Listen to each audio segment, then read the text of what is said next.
juga ada shelter yang di Wonosalam ya, wilayah selatan, dan juga beberapa posko-posko yang lain yang kita gunakan, diantaranya ya di Polsek, Koramil, dan juga kecamatan juga kita siapkan. Termasuk juga kita mensosialisasikan ke desa untuk membuat posko-posko di tingkat desa, sehingga tadi itu upaya-upaya kita deteksi dini dan antisipasi ya, terutama dan juga penanganannya ke depan bisa secara bersinergis dan berkesinambungan dengan yang lainnya, itu terintegrasi dengan yang lain. Kalau hasil perakiraan cuaca dari BMKG Bu, untuk cuaca ekstrimnya di Lebak mulai kapan katanya Bu?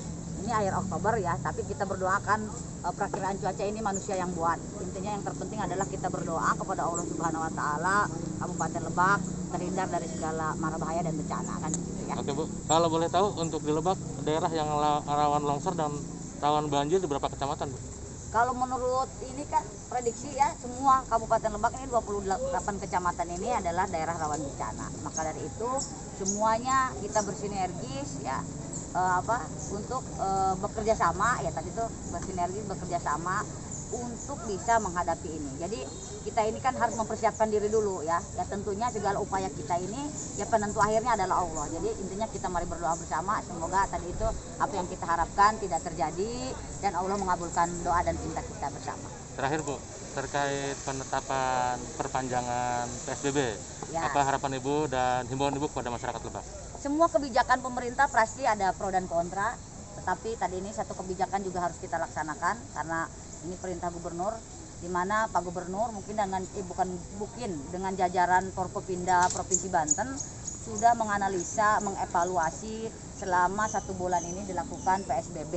Maka dari itu karena penurunan tingkat penularan positif COVID-19 ini cukup signifikan selama kita membatasi aktivitas masyarakat, bukan meniadakan ya, tapi itu mengurangi aktivitas masyarakat, ternyata berdampak cukup positif. Dan alhamdulillah di 4 kabupaten kota termasuk kita yang tadinya sudah zona merah malah ya, zona merah sekarang ke zona oranye. Nah kita harapkan tadi itu ini mohon tetap ditaati oleh masyarakat, karena apa yang kita lakukan adalah semata-mata bukan kami menyiksa masyarakat, tetapi tadi itu ini adalah untuk kebaikan kita bersama. Saya mengerti, saya memahami kondisi masyarakat, tapi kalau misalnya lagi tadi itu SK Gubernur ini dikembalikan lagi kepada daerah, maka dari itu ada relaksasi diantaranya seperti misalkan yang pasar masih tetap ganjil genap, karena ini cukup signifikan ya, karena beberapa wilayah ini yang penularan positif COVID-nya yang paling tinggi adalah aktivitas di pasar. Kemudian juga pembatasan jam malam ya Pak ya, pembatasan jam malam ini juga cukup positif gitu, mengurangi penularan COVID-19. Jadi mohon bersabar, kalau kita bersama-sama kompak untuk melakukan ini, insya Allah semoga Kabupaten Lebak segera zona hijau dan kita bisa melakukan aktivitas seperti biasa. Sekolah kita buka, aktivitas ekonomi kita buka, pariwisata kita buka, dan lain sebagainya. Jadi inilah ikhtiar kita bersama, mohon bersabar. Tidak ada segala ujian yang datangnya tidak dari Allah. Maka dari itu kita manusia adalah kuncinya adalah harus sabar menghadapi semua ini dengan lapang dada dan tetap berdoa kepada Allah Subhanahu Wa Taala. Oke Bu, terima kasih. Terima kasih Bu.